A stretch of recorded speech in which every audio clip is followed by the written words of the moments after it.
তেল ছাড়া পানির ভাপে এত সুন্দর কুলচা হয় এটা আগে জানা ছিল না। প্রথমবার ট্রাই করেছি আর এত মজা লেগেছিল যা বলার মতো না। তাই তো আপনাদের সাথে ভিডিওটি শেয়ার করলাম। হ্যালো এভরিওয়ান, আসসালামু আলাইকুম। কেমন আছেন সবাই? আশা করি ভালো আছেন। আমরা ভালো আছি আলহামদুলিল্লাহ।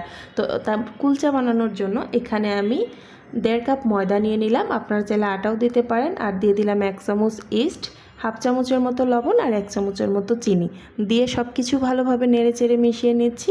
আর এখন এখানে আমি হালকা কুসুম গরম পানি দিয়ে একটা ডো তৈরি করে নিচ্ছি। ডোটা বেশি নরমও হবে না আবার বেশি শক্তও হবে না, এভাবে তৈরি করে নিতে হবে। পানির পরিমাপটা আপনারা বুঝে শুনে ব্যবহার করবেন।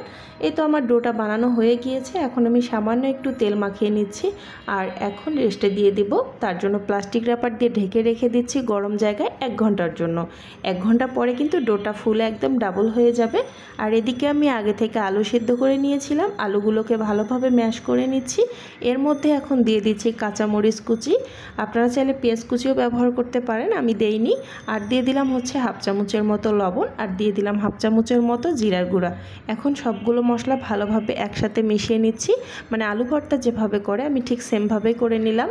তো আমার আলু ভর্তাটা একদম রেডি হয়ে গিয়েছে। আর এই দেখেন ডোটা আমি গরম জায়গা থেকে নিয়ে আসলাম আর ফুলে ডাবল হয়ে গিয়েছে।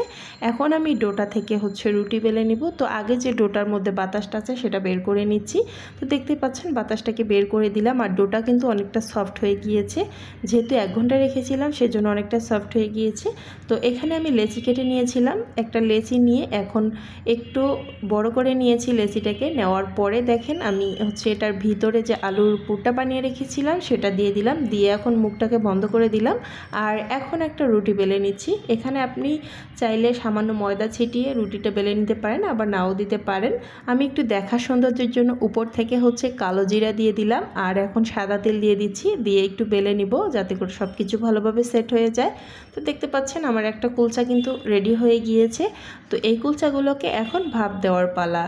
তার জন্য আমি আগে থেকে একটা ফ্রাই প্যান বসিয়ে দিয়েছি আর ফ্রাই প্যানটাকে ভালোভাবে গরম করে নিয়েছি। দেখতে পাচ্ছেন পানি দেওয়া মাত্রই কিন্তু পানিগুলো একদম টকবগিয়ে উঠতেছিল। তারপরে আমি কুলচাটা দিয়ে দিলাম।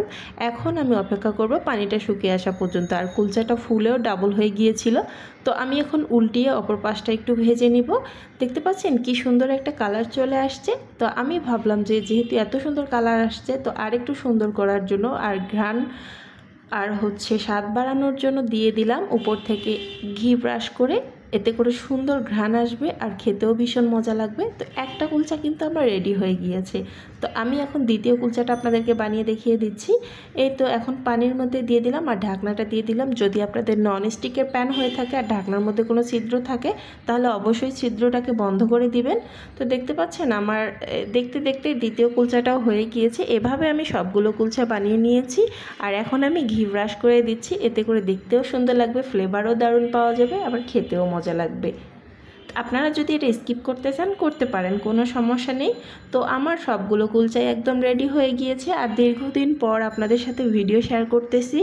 প্লিজ সবাই আমাকে আগের মতোই ভালোবাসা দিবেন এবং আমাকে সাপোর্ট করে আমার পাশে থাকবেন। আমার ভিডিও আজকে কেমন লেগেছে অবশ্যই কমেন্ট করে জানাতে ভুলবেন না। আল্লাহ হাফেজ।